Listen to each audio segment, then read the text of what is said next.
নির্বাচন যতই ঘনিয়ে আসছে, রাজনীতির মাঠে ততই মাথাচাড়া দিয়ে উঠছে অপরাধীরা, যাদের নাম রয়েছে হত্যা আর অস্ত্র উদ্ধারের মামলার খাতায়।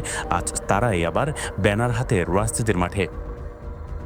2022 সালের আলোচিত মুর্শেদ বলি হত্যাকাণ্ড, যে ঘটনায় গোটা দেশ জুড়ে আলোচনার ঝড় উঠেছিল।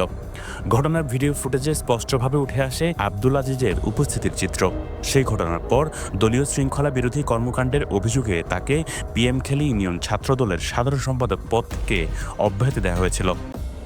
কিন্তু সময় গড়াতেই দৃশ্যপট বদলায়। সে সময় হত্যাকাণ্ডের মামলায় র্যাবের হাতে গ্রেফতার হন আব্দুল আজিজ। পরবর্তীতে অস্থায়ী জামিনে মুক্তি পেলেও অপরাধে তার বিচরণ থেমে যায়নি।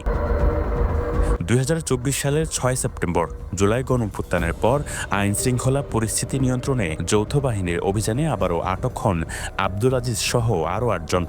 অভিযানে উদ্ধার হয় বিপুল পরিমাণ দেশি ও বিদেশি অস্ত্র। রাষ্ট্র যখন অস্ত্র উদ্ধার করছে, তখন প্রশ্ন উঠছে, এই অস্ত্রধারীরাই কিভাবে রাজনীতির নেতৃত্বে উঠে আসে? কারাভোগ শেষে আব্দুল আজিজকে আবারও দেখা যায় ছাত্র রাজনীতির ব্যানারে। শুধু উপস্থিতি নয়, নির্বাচনী প্রচারণা ও রাজনৈতিক কর্মসূচিতেও তার সরব ভূমিকা চোখে পড়ে। গত 16 ডিসেম্বর রাতে পিএমখেলি ছাত্রদলের সভাপতি হিসেবে ঘোষণা করা হয় আব্দুল আজিজের নাম। কক্সবাজার সদর উপজেলা ছাত্রদলের আহ্বায়ক নিজেই সামাজিক যোগাযোগ মাধ্যমে কমিটিকে অভিনন্দন জানান। মুঠোফোনে পিএমখেলি ইউনিয়ন বিএনপির সভাপতি হারুন রশিদের সাথে যোগাযোগ করা হলে তিনি বিষয়টি জানেন না বলে দাবি করেন। পরে বলেন, মামলাটি ব্যক্তিগত এবং সেনাবাহিনীর হাতে অস্ত্রসহ গ্রেফতারের মামলার চার্জশিটে আজিজের নাম নেই। এটা আমি আসলে জানি না। এটা যে আমাদের এমপি সাহেবের এখানে আলাপ হচ্ছিল না, এটা তো চাঁদাবাজির কোনো মামলা না। এটা নিজস্ব ব্যাপার। এটা হচ্ছে তাদের নিজস্ব যে ব্যাপার, তাদের ভিতরে ঘটনা হইতে পারে, গিয়ে হইতে পারে, আমাদের সাথে জায়গা সম্মতি লিয়ে ঘটনা হইতে পারে। মামলাতে এটা ওদের সেম এইরকম আর কি।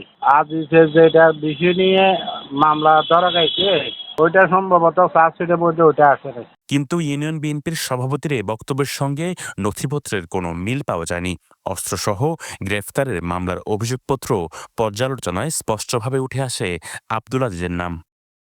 এ বিষয়ে কক্সবাজার সদর উপজেলা ছাত্রদলের আহ্বায়ক রাশিদুল করিম রাশিদের সঙ্গে যোগাযোগ করা হলে তিনি দাবি করেন, আব্দুল আজিজকে হত্যা মামলায় ফাঁসানো হয়েছে এবং পরবর্তীতে অস্ত্র মামলাতেও জড়ানো হয়েছে।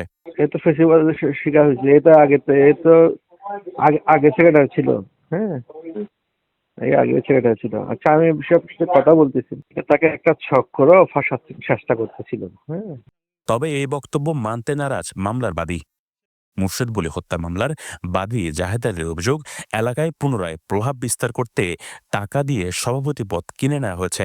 একদম ভিডিওতে স্পষ্ট দেখা যাচ্ছে আব্দুল আজিজ এবং তার আনুষঙ্গিক দলবল ছিল, এরা যে স্পষ্ট মারতেছে সেই রকম ভিডিওতে স্পষ্ট আছে, এবং মারার পর তার দলবল সহ অস্ত্র নিয়ে যে চলে যাচ্ছে সেটাও ভিডিওতে আছে। সে তার টাকার প্রভাব দেখে যেভাবে আমার ভাইকে হত্যা করেছিল, সেভাবে আবার রাজনীতির যুক্ত হয়ে আমাদের উপর বা এলাকার উপর আবার সেই পুরাতন প্রভাব বিস্তার করার জন্য সে আবার এই বাহানাগুলো করতেছে। কোনো রাজনীতির ছায়াতলে আসতে না পারে এবং সেই আগের মতো এই নৃশংস যেভাবে প্রকাশ্যে মানুষ হত্যা করতো, গুম করতো, সেগুলো যাতে করতে না পারে। এ বিষয়ে বিএনপি জাতীয় নির্বাহী কমিটির মৎস্যজীবী বিষয়ক সম্পাদক লুৎফুর রহমান কাজল বলেন, তিনি এই বিষয়ে অবগত নয়। আইন বিশেষজ্ঞরা বলছেন, মানব সেবার রাজনীতির নামে হত্যা ও অস্ত্র মামলার আসামিদের পদ দেওয়া সমাজের জন্য ভয়ঙ্কর বার্তা। আর নির্বাচনের আগে বিতর্কিত ব্যক্তিদের পুনর্বাসন আইন লঙ্ঘন না হলেও সাধারণ ভোটারদের মধ্যে আতঙ্ক ছড়ায়।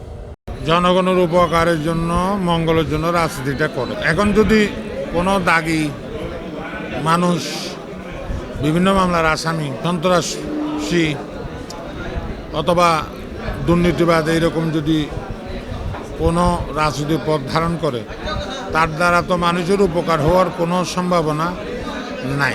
নির্বাচনকালীন সময়ে যদি কোনো বড় অপরাধী যদি বাইরে থাকে, অনেকেই মনে করে যে নির্বাচনে ফ্রি ফ্র্যাঙ্কলি কেউ নির্বাচনে ভোট দেওয়ার ক্ষেত্রে একটু হুমকির সম্মুখীন হয়ে দাঁড়ায়।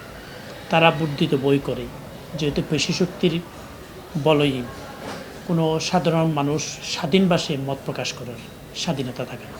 এই ক্ষেত্রে পরিবেশে সুস্থ পরিবেশের ক্ষেত্রে বাধা হয়ে দাঁড়ায়। ইতিমধ্যে এই কমিটির একাধিক সদস্য সামাজিক যোগাযোগ মাধ্যমে পদত্যাগের ঘোষণা দিয়েছেন। কিন্তু প্রশ্ন থেকে যায়, অপরাধের রাজনীতি কি আদৌ থামবে, নাকি ক্ষমতার ব্যানারে ঢেকে যাবে সব অভিযোগ? এদিকে রাতে বুধবার কেন্দ্রীয় ছাত্রদলের সভাপতি ও সাধারণ সম্পাদকের সিদ্ধান্তে কক্সবাজার সদর উপজেলা ছাত্রদলের কমিটি বিলুপ্ত ঘোষণা করা হয়। News desk, পেনুয়া।